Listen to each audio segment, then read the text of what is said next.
Сәлеметсіздер ме, қымбатты менің көрермендерім. Бүгін сіздермен мынандай қазанда дайындалатын қазан самса тағамын дайындағым келіп тұр. Оны кәдімгі чебурек сияқты қуырып аласыз дағы, содан кейін қазанда пісіресіз. Қазанға салып, манты пешке салсаңыз да болады.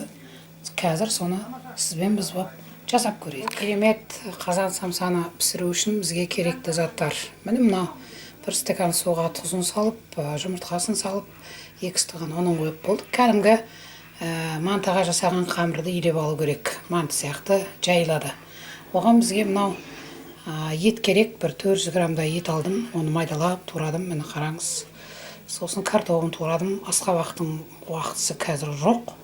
Енді пиязын турап қойдым. Енді мына дәмдеуіштерін бәрін салдым. Бұл ішіне салатын салмасы болады. Енді бізге қамыр илеп алу керек. Міне 3 стакан ұн кетті. Бір әдемі қамыр жасап қойдық. Қазір бір 15 минут тұрады да, сосын жая бастаймыз. Міне 4 бұрыштап кестік. Кәдімгі манты кескенде сияқты. Енді мұны үстінен бүгесіздегі бұл қиын емес. Мына шанышқының көмегімен әдемілеп жан-жағын қатырып қойыңыз.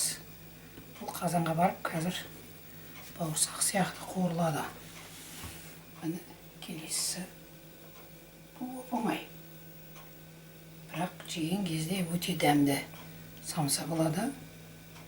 Барлығына ұнап қалады үйіндегілеріңіздің.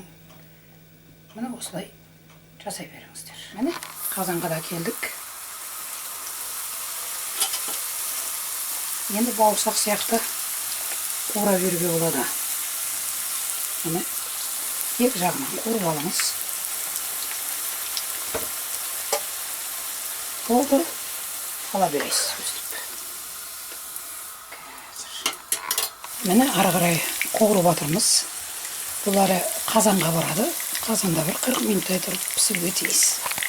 Міне қазанға әдемілеп орналастырдық. Біртіндеп әдемілеп орналастырдық. Арасына кездейді май жақтық. Енді бір қайнап тұрған судан 1 стакан су құясыз астына.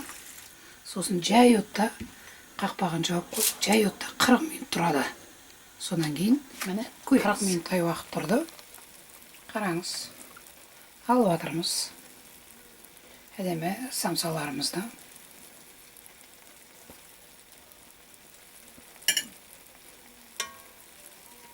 Қазір дастарханға барады. Міне керемет қазанда піскен әдемі қазан самсаларымыз дастарханға келді. Қараңыз қандай әдемі болған. Ішіндегісін сыртын қуырып алдық та, ішіндегісін пісіру үшін біз қазанға салдық. Сондықтан бұл қазан самса деп аталады. Міне көріңіздер. Жасап көріңіздер. Ұнаса лайк, комментарий жазыңыздар. Ойларыңызды ортаға салыңыздар. Сіздерге ұнайды деп ойлаймын. Астарыңыз дәмді болсын.